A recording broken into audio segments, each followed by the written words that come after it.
দেখো, তোমাকে একটা ছবি দেখিয়ে দিই, যে ছবি কিন্তু যথেষ্ট গুরুত্বপূর্ণ। যে মঞ্চ হয়েছে স্বচ্ছতা সে স্বাগত, তার একদিকে রয়েছেন জাভেদ খান, সন্দীপন সাহা, যারা রয়েছেন হচ্ছে বিধানসভার ঋতব্রতর সঙ্গে যারা রয়েছেন, সেই জাভেদ খান এবং সন্দীপন সাহা রয়েছেন, ফিরহাদ হাকিম তিনিও রয়েছেন।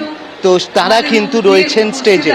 অন্যদিকে আমরা দেখতে পাচ্ছি শুভেন্দু অধিকারীর ঠিক পাশে রয়েছেন তাপস রায়, তার পাশে রয়েছেন মালা রায়।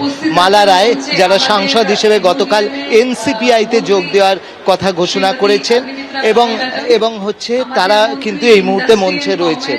আমরা যেরকম ভাবে দেখতে পাচ্ছি যে একদিকে সুব্রত গুপ্ত, মালা রায়, তাপস রায়, মুখ্যমন্ত্রী শুভেন্দু অধিকারী, অগ্নিমিত্রা পাল, ইন্দ্রনীল খাঁ, পূর্ণিমা চক্রবর্তী, তার পাশেই হচ্ছেন ফিরহাদ হাকিম, তার পাশে সন্দীপন সাহা, জাভেদ খান। খুবই রাজনৈতিক একটা আলাদা তাৎপর্য রয়েছে।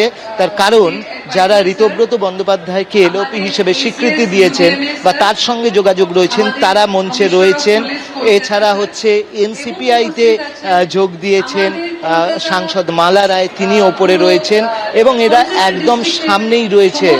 তো আমরা দেখতে পাচ্ছি যে এই কর্মসূচি এই মুহূর্তে শুরু হয়েছে 12তম আন্তর্জাতিক যোগ দিবস উপলক্ষে কলকাতা পৌর সংস্থার স্বচ্ছতা সে স্বাগত। তো আমরা যেটা দেখেছি সেটাও খুব তাৎপর্যপূর্ণ। শুভেন্দু অধিকারী মুখ্যমন্ত্রী যখন ঢুকছেন, তার সঙ্গে রীতিমতো দেখা করার জন্য, সৌজন্য বিনিময় করার জন্য প্রায় ঝাঁপিয়ে পড়ছেন যারা তৃণমূলের প্রাক্তন কাউন্সিলররা। এবং সেই জায়গা থেকে আমরা দেখলাম তিনি কিন্তু কথা বললেন, কাজরি বন্দ্যোপাধ্যায়ের সঙ্গে কথা হলো তার, এবং তারপরে তিনি তার ভেতরে কাজরি বন্দ্যোপাধ্যায়ের সঙ্গে দেখা হয়েছে। অন্যদিকে শামস ইকবালকে দেখলাম।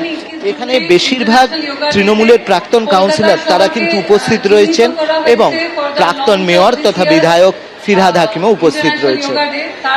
একেবারে সরাসরি এই ছবিটা বা দর্শকদের জন্য অর্ণব আমাদের প্রতিনিধি তুলে ধরছেন। পাশে আপনারা দেখতে পাচ্ছেন মুখ্যমন্ত্রী যখন আসছেন, সেই মুহূর্তে যারা তৃণমূলের কাউন্সিলররা উপস্থিত রয়েছেন, একেবারে আহ্বানের পর মুখ্যমন্ত্রীকে কেন্দ্র করে তাদের মধ্যেও একটা বাড়তি উৎসাহ লক্ষ্য করা যাচ্ছে।